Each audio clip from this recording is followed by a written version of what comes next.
Modal Mixture is one of the most powerful tools I have in my entire composer's toolbox. It allows me to immediately create awesome sounding chord progressions and know exactly what scales can fit on top of those chords. I'll be demonstrating that in today's lesson, but I'm also going to give you the tools to pursue this topic even further and more deeply all on your own. Because if you approach this topic the right way, you'll end up discovering awesome new scales instead of having to learn them first and then apply them. To demonstrate this on the simplest level, I'm going to write a very basic chord progression in the key of A major. So here are all the triads of the A major scale, and I'm just going to write a 1-4-5. A, D, E.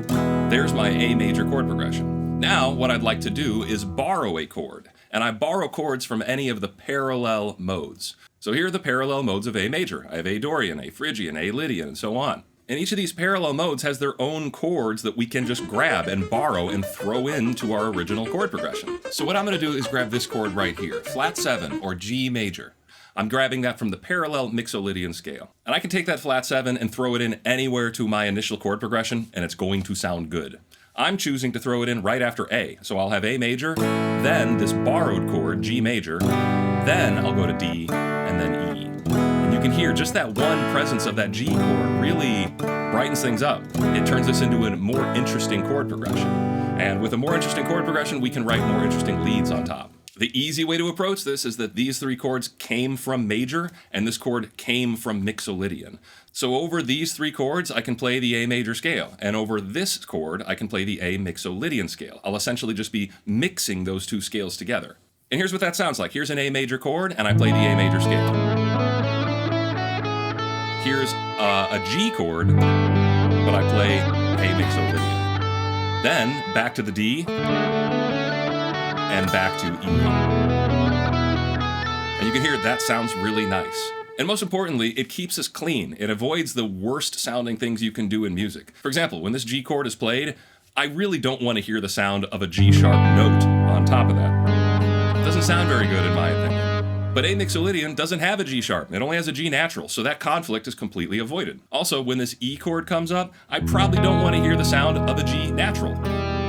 Now I have an E major chord, and I'm also hearing G sharp and G. That creates kind of a mess. But if I look at this chord and think, oh, it came from major, then that means I'll always be playing a G sharp on top of that chord and never clouding it up with a G natural. So to put this to use, I've arranged those four chords into a simple loop, and I'm going to do some improvising over the top. But before I do that, I want you to think of this in a little different light. Instead of working with two scales, major and Mixolydian, I want you to think of the idea that we are just working with one key, the major key. And the major key usually sees its seventh note be flexible. Sometimes it gets pushed in and you get a Mixolydian scale, and sometimes it just pops right back out and you get a major scale. This is a common behavior for the major scale. So we can kind of simplify this. Instead of thinking, oh, I'm working with two scales and mixing them, you can think, I'm just working with the major key, and I'm letting that seventh note be free. It can be whatever it wants. It could be a flat 7, and in that case, we can make these chords and support these chords, or it could be a natural 7, and it creates and supports these chords. So here's just a brief demonstration of what that sounds like. Mixing the major scale with the Mixolydian scale, and also just playing some pentatonic major in between.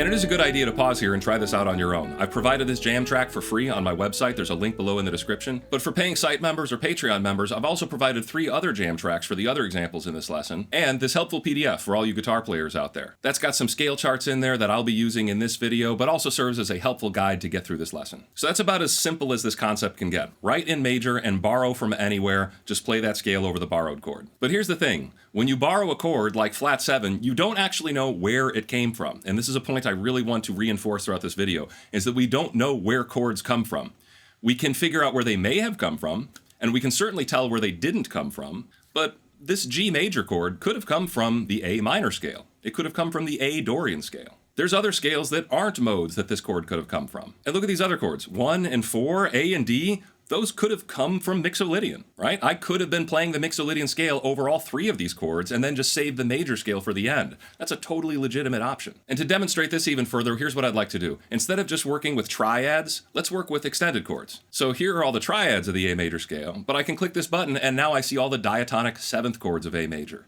So my 1 chord is no longer A major, which is just A, C sharp, and E. Now my 1 chord is A major 7. That adds this extra G sharp. And my 2 chord is now B minor 7. So now I'll be composing with these chords instead. And same thing with Mixolydian. I'll extend those diatonically and I get these chords. And now I'll create a new simple chord progression. This one's just going to move from this A major 7 to this G major 7. And all on its own, that's a really nice chord change. That's the kind of chord change that you might write and really enjoy, but not know exactly how to play over the top of it. Looking at this chart, we should have a good idea of what we can and can't get away with right now. This A major 7 chord cannot come from Mixolydian. It requires a G sharp note, and Mixolydian requires a G natural. Similarly, this G major 7 now has fewer origin spots. But I'll keep things the same here. I'm going to use the A major scale over this A major 7 chord, and then when G major 7 comes around, I will be playing the A Mixolydian scale. Once again, I'm just taking the 7th note of my major key, I'm pushing it in, and we're seeing what happens when we do that.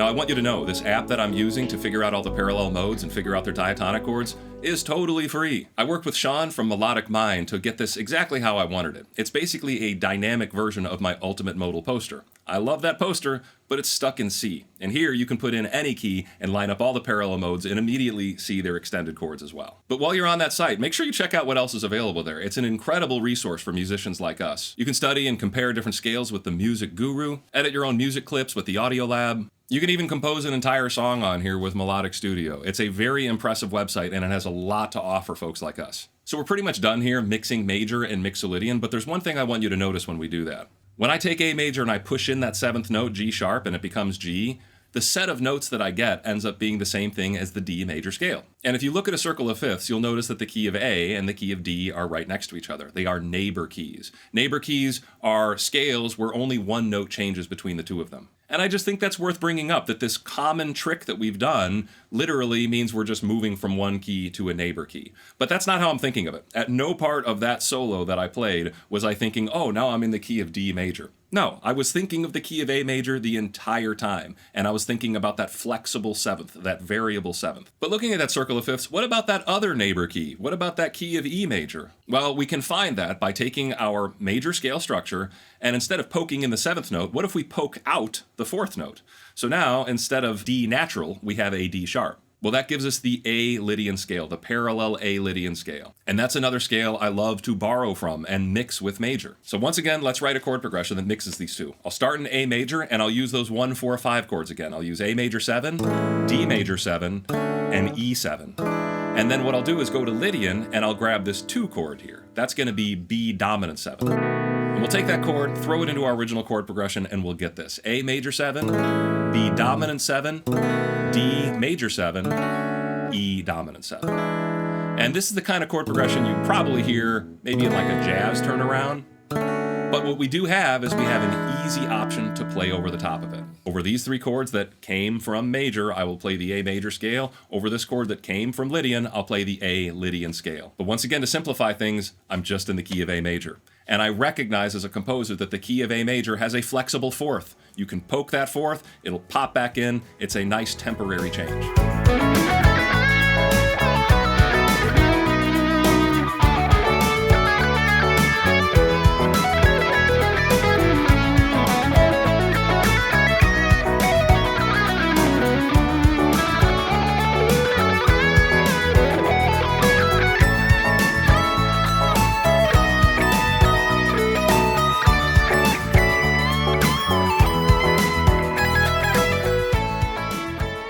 So one of the points that I'm trying to drive home here in this lesson is that the major scale structure is very stable.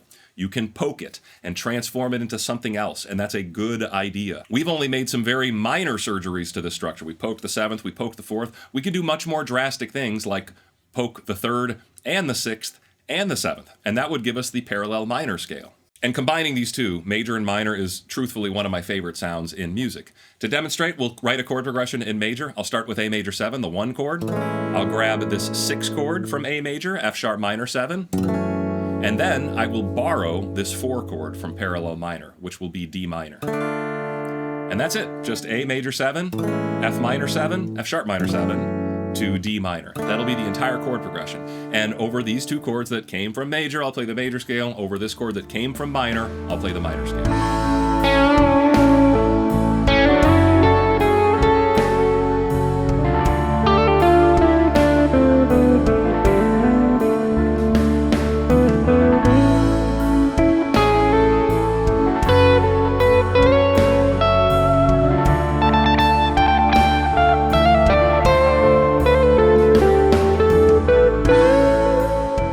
Like I said, I cannot get enough of that sound, and it's so easy to generate just by composing in the major scale and then flipping to the parallel minor. But here's where we really get into the heart of the matter. We didn't have to play the A minor scale over this chord. Remember, chords don't really come from anywhere.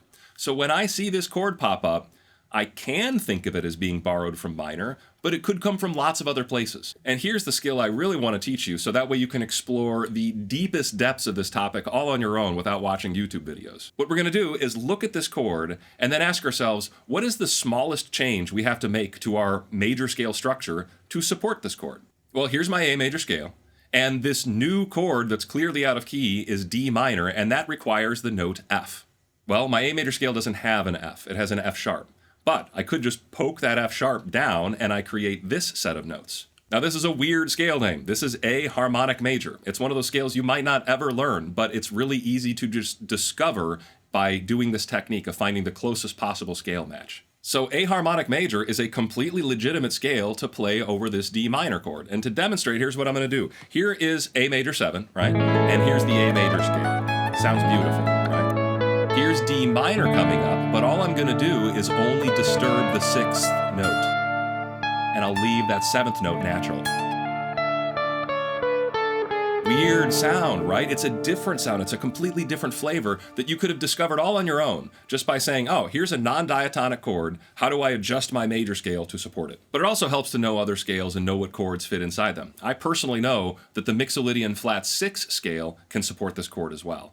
And that might sound really confusing, but it just basically means not only did we poke in the 6th, but we also poked in the 7th. So here's A major, but then here is a flat 6 and a flat 7. So that ends up being the scale Mixolydian flat 6. And once again, that sounds amazing over the 4 chord. So let's hear it together again. Here's A major 7. I play the A major scale. And then here's the D minor chord. I switch to Mixolydian flat 6. And I just love that sound. We're retaining the major 3rd here. We didn't have to poke that 3rd in just to support this chord. And if all you do is see minor 4 chord and think that's borrowed from minor, then you're always going to be poking that 3rd in, and you're going to be neglecting this wonderful, beautiful sound. I want to give you a clear example of where this kind of thing happens, and that's in Weezer's Buddy Holly. That's in the key of A. And the pre-chorus there goes from D, that's the 4, the 3, 6.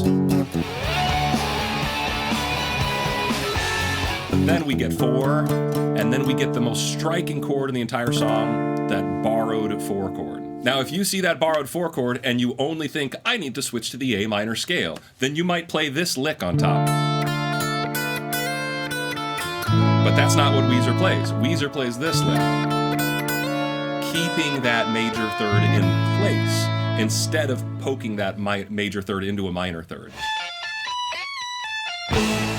Now, did Weezer know that they were composing with harmonic major or Mixolydian flat 6? I highly doubt it. They were doing what sounds good. But that's what I'm trying to describe to you, is what sounds good and how can we relate it back to topics that are consistent and repeatable. One more real-world example, but this time we're going to switch keys to the key of C. Layla by Derek and the Dominoes. The chord progression's like this. C, C over E,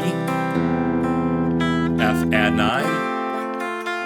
That's just a 1 and a 4. But then we get this chord, B flat dominant 7, right? So we were in the key of C major, and now all of a sudden we see flat 7, dominant version. Now, instead of looking through the modes to figure out where the scale comes from, let's just do the scale's closest match. Obviously, this is the C major scale, but B flat dominant 7th requires these notes, B flat, D, F, and A flat. So to get B flat and A flat out of my C scale, I'll have to flat the 6th and the 7th, poking both of those notes in just like I did earlier. And once again, this is going to create that C Mixolydian flat 6 scale. And those are the notes that we'll hear on top of this chord, which is a beautiful sound. Really, honestly, one of my favorite sounds in music. If I only thought, oh, that must come from the minor scale, then I would have played this lick instead.